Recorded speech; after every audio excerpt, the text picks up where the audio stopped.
Lethem is located in the Upper Takatu Upper Essequibo region. It is the regional capital of Upper Takatu Upper Essequibo. It is named after Sir Gordon James Lethem.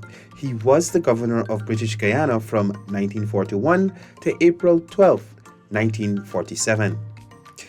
At the border of Brazil, Lethem used to be characterized by its laterite roads. The community is flanked by golden brown savannas, massive termite mounds, and rainforest. Now the community has been transformed into a buzzing town, seeing massive developments in housing, infrastructure, and healthcare.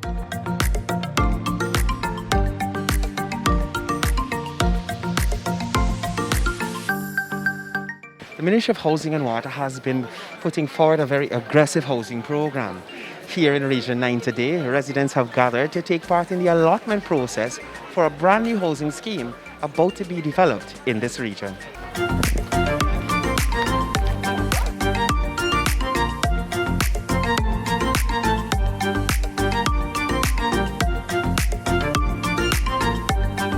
Now, Ms. James, tell me about the process you went through today. Well, I'm so glad that I got through with the house lot. I was trying a very long time, so I succeed today.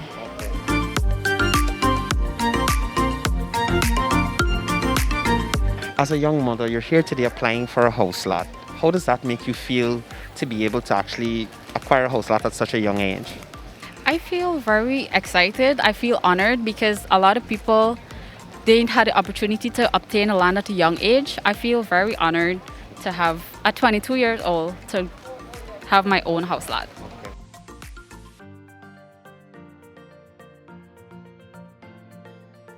Well, you applied for a house lot here today? Not today, I applied a few years ago. Okay, so how do you feel now that the process is actually moving forward? Actually, I'm excited. When I got the call, I was speechless because I've been waiting for so long, and I finally getting through with what I wanted. I am grateful.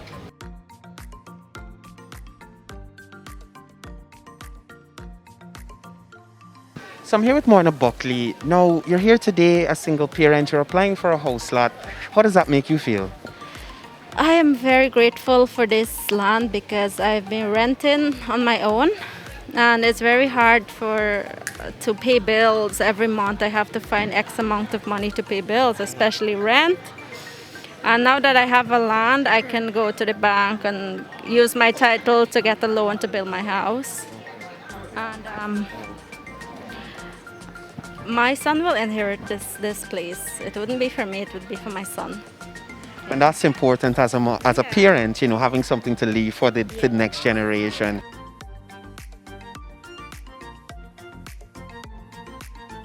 Community Talk cameras caught up with the Honorable Susan Rodriguez, Minister within the Ministry of Housing. On her dream realized quest, I should say, the ministry has been pushing for the allotment of house lots to residents and establishments of new housing schemes. Minister, today you're here in Region 9. Tell us a bit about the turnout and how people have been responding to this Dream Realized program in the region. Well, as you can see, Cordell, the response has been tremendous. We have designed a housing scheme that has over 800 lots, and that includes low-income lots, moderate-income lots, middle-income lots, commercial lots, public open spaces, identified areas for institutions, meaning schools, health centers, etc. And the list goes on. We're making available today 500 residential lots that will be within that scheme. But the point is, it is a comprehensive housing scheme. So we're putting in all of the infrastructure development now, and so that these can become available very soon.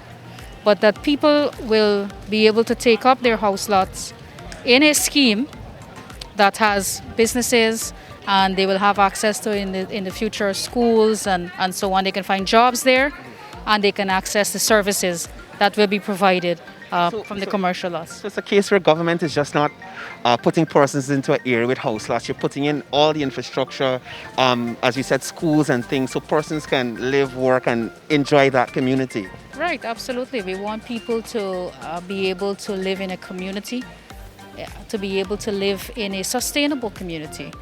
In our quest to achieve Sustainable Development Goal 11, sustainable housing and cities. So that is something that we want for every single Guyanese, and our focus, like we have said from the time we took office, is on home ownership. So we're going beyond mere house lot allocation. We have present here today at the activity several commercial banks, insurance companies, the Guyana Water Inc., so that people can move through that process. They can receive their allocation, and the ministry will be there to assist them with the process with the banks acquiring a loan, a mortgage, and help them with construction. And the government is there for them too, because we've made several interventions from the time we took office: zero rating construction materials, increasing the mortgage interest relief ceiling, giving assistance to first-time homeowners so that we can encourage them to build. Right. And we can have schemes, housing schemes that look like sustainable communities, that looks like a neighborhood.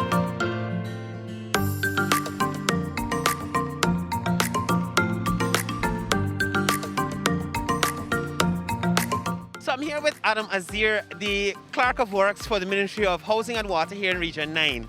So Adam, tell us a bit about the scope of work happening here in Tapachinga. Well, right now, this is the Tapachinga. We're upgrading the road in Tapachinga. We're doing 360 feet of 2 feet wide drain by 2 feet depth coming in, 360 meters. And then we're doing, we're asphalting the road for 720 meters. Okay. And with this section as well, we also putting the 2 by 2 feet drain on the right-hand side coming in. And on the left-hand side, we have to put in some curbs with an 18-inch slip drain to take off the water from the road. Okay. So this here would alleviate flooding in the area? Yes, definitely, because as you can see right here, we have the land on this side of the road is much higher. So all of the water from this side of the land is going to come down into the drain. And that will take off all the water from this side. On this side, on the left-hand side, we have the land is lower.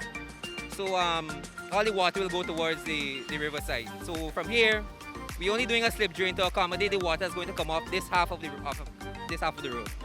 So when are these works expected to be finished? Well, we're hoping to finish it by the end of December.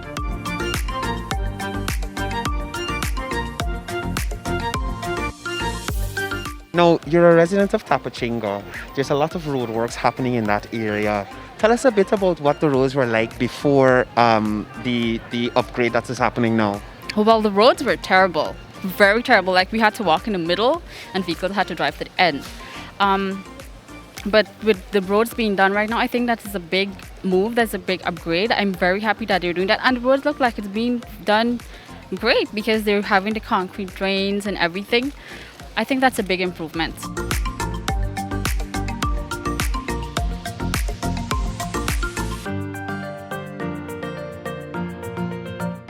Okay, so you told me you're from Tapachinga. There's a lot of roadworks happening there.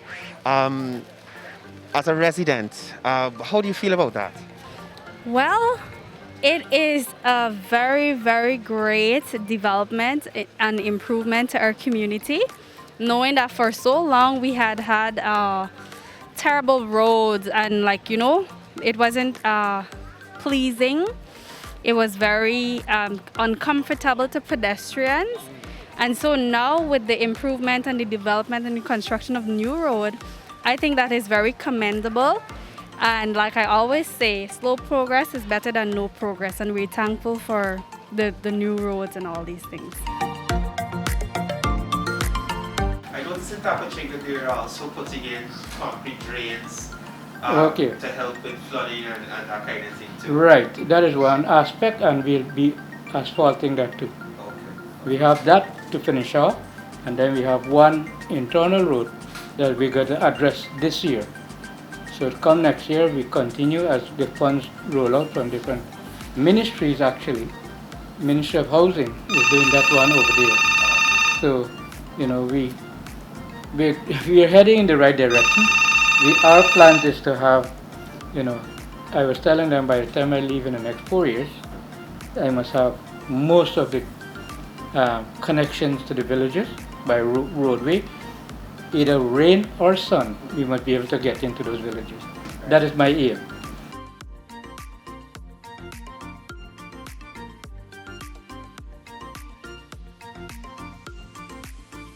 The COVID-19 pandemic has affected all aspects of life in Guyana.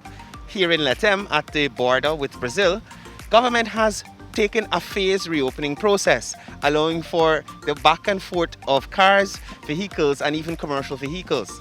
Persons coming to and fro must provide their vaccination cards and have their vehicles sanitized. This is in an effort to stave off the COVID-19 pandemic.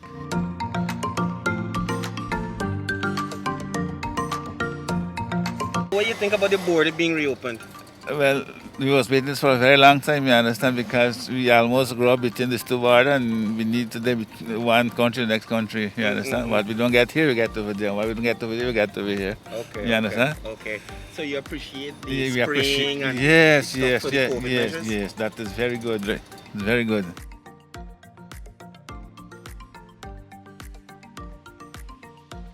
What do you think about the border being reopened? Really good because we feel a lot in Bonfing, so I think everybody can look after themselves and we can work it out with this virus. Okay. It's very good for both sides. Okay. So we're doing spraying and things like that. Do you think that's going to help fight the pandemic, keep the virus at bay? For sure, yes. It's a really good thing.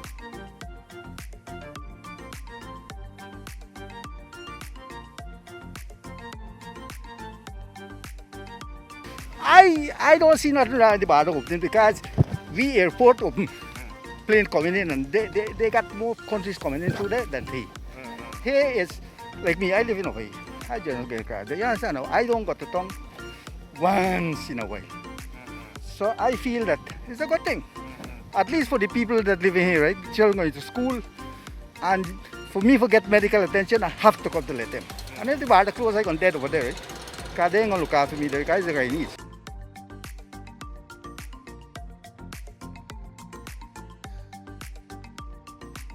I'm talking with Tessa. Tessa, you said this is your second time crossing back over the border. What do you, since it has reopened? So, how, as a resident, how do you feel about it being open? Oh, well, I really appreciate it because it's really important for us on both sides because, you know, both countries need each other, you know, to do what they have to do. So I really appreciate that. Okay. So in terms of business and stuff, things were really slowed up with the closing? Yes, it was on both sides. So I'm here with Carlos Rahamon, part of the team doing sanitization here at the Guyana-Brazil border. Carlos, tell me a bit about what goes on here when vehicles come and go. Well, first we have the persons there doing spraying for foot and mouth. They're spraying the wheels of the vehicle and so coming from Brazil. We, as a sanitizing team, we sanitize in and out the vehicles and persons in the vehicles. So this is an effort out of the RDC to ensure that COVID and foot-to-mouth disease is not brought, new cases are brought to Guyana? Well, not currently. This is basically due to the border opening. We're trying to make sure we sanitize so that we will be safe on our side, right? So right now it's a phase reopen. So how many days are you open? What time do you close off? What time do you open up? Well, we start at, most of the time vehicles start coming at 7, right? So we try to be out here as early as possible. So when the vehicles start come, we have the health team here, the soldier, police.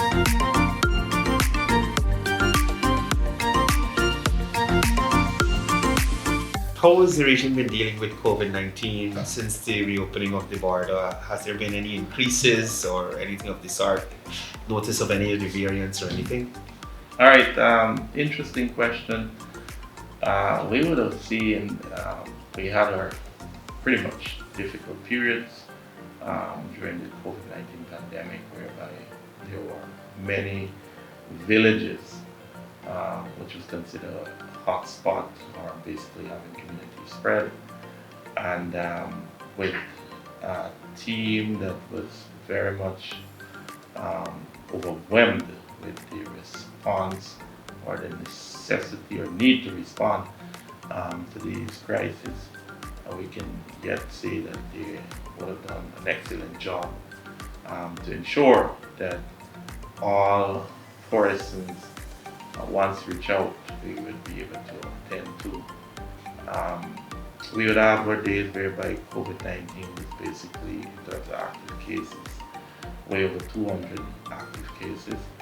And I'm pleased to say at the moment, we're just about 16 active cases throughout the region.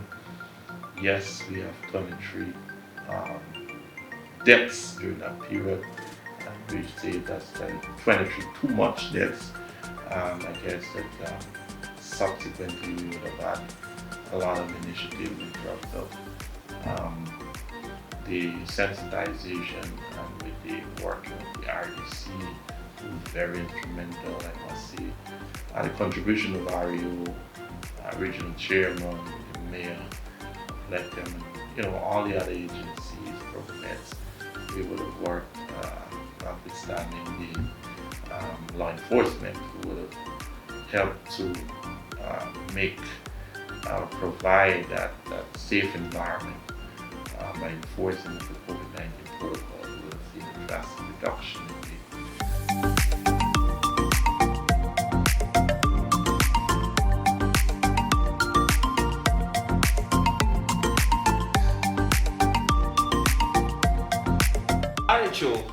several new buildings were commissioned in this compound to offer more health services to citizens in this region. Tell us a bit about those new services that you're offering now, and how is that complementing what you offered before? In terms of buildings, we would have looked at right here in the Lethem Hospital compound. There was an improvement whereby a new ICU building was constructed. That was recently commissioned by the Honorable Minister of Health, Dr. Frank Anthony.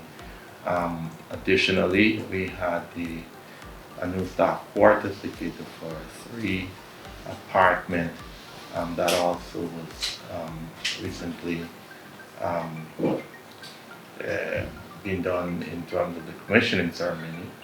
We also had the extension of or construction of a brand new maternal and child health unit, which also has a boardroom that will have all our meetings and so forth, and an ophthalmology and an NICU being done right here in the compound. All of these are geared whereby specialist care can be granted, and we reduce the amount of referral to Bovista or to Georgetown Public Hospital.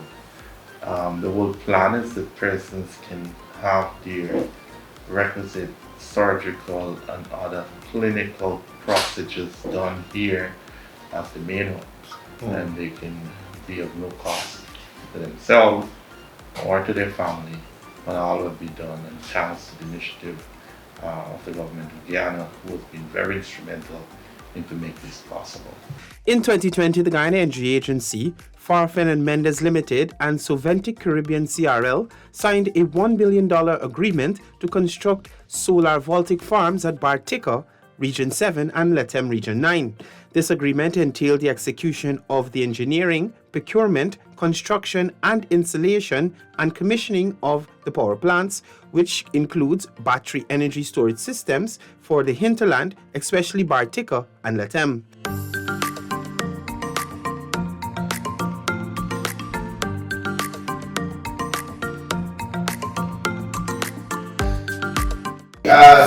Lethem is installing a solar farm. Currently it's being run on diesel generators. Costs for the private sector in this region is really high. How will the addition of that solar farm help the private sector in this region in terms of lowering costs and things like that? To answer your question, firstly, I want to say that the solar farm will definitely help the business community. Two ways. One, the supply will be more reliable, especially during the day, because it's more leaning towards the daytime supply because of no batteries. But more importantly, because our electricity rates is one of the highest in Guyana at the moment. And we're pleading with all the governments to see what they can do to bring it down. Electricity costs can sometimes be 20% of your income, which in any business is too high. So we welcome the installation of the solar farm, and we expect relief not only with the quality of the reliability of the electricity supply, but also a reduction in the electricity costs, which will definitely allow us to reduce prices for consumer benefits. And in addition, residences will be able to add to their homes much needed kitchen equipment, etc. Housewives might purchase a washing machine, things like this to help them in their day-to-day life.